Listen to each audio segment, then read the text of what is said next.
కాకినాడ జిల్లాలోని ప్రసిద్ధి చెందిన తొలి తిరుపతి గ్రామంలో వేంచేసి ఉన్న శ్రీ శృంగార వల్లభ స్వామిని పెద్దాపురం ఎమ్మెల్యే నిమ్మకాయల చినరాజప్ప శనివారం ఉదయం దర్శించుకున్నారు. తొలి ఏకాదశి మహాపర్వదినం కావడంతో ఎమ్మెల్యే చినరాజప్ప స్వామివారిని దర్శించుకుని ప్రత్యేక పూజలు నిర్వహించారు. ఈ సందర్భంగా ఆలయంలో ఆలయ అర్చకులు ఎమ్మెల్యేకు వేదస్వస్తి పలికి ఆశీర్వచనం అందజేశారు. ఈ కార్యక్రమంలో పెద్దాపురం మండల పార్టీ అధ్యక్షులు మొయ్యళ్ల కృష్ణమూర్తి తదితరులు పాల్గొన్నారు.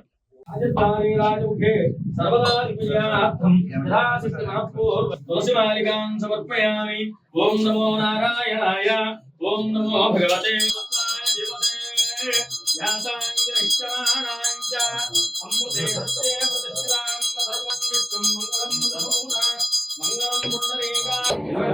శ్రీమంతరమణ గోవింద అస్మదాచార్య పర్యంతం వందే అఖిలం ఏన సుకల్పగద్వజారవిందాంకుశవజ్జలాంచరం త్రివిక్రమత్వశ్చ శీఘ్ర ఆరోగ్యవాన్ పట్టుకోండి.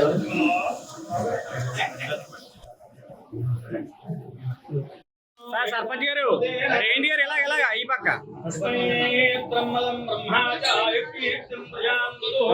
ఓం ఆయురాయ భవ శీఘ్ర ఆరోగ్యాభివృద్ధిరస్తు శరీరేషు శీఘ్ర ఆరోగ్యాభివృద్ధిరస్తు ఓం అంజాసిద్ధిరస్తు ఓం మజా సేవా తత్వదా శ్రీ స్వామి ఎందుకంటే స్వామి పరిపూర్ణ సిద్ధిరస్తు ఓం సత్పరుతయేన రత్నయతే తమేవ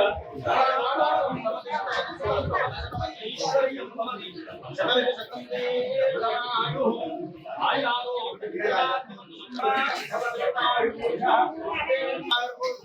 ఐశ్వర్యాభి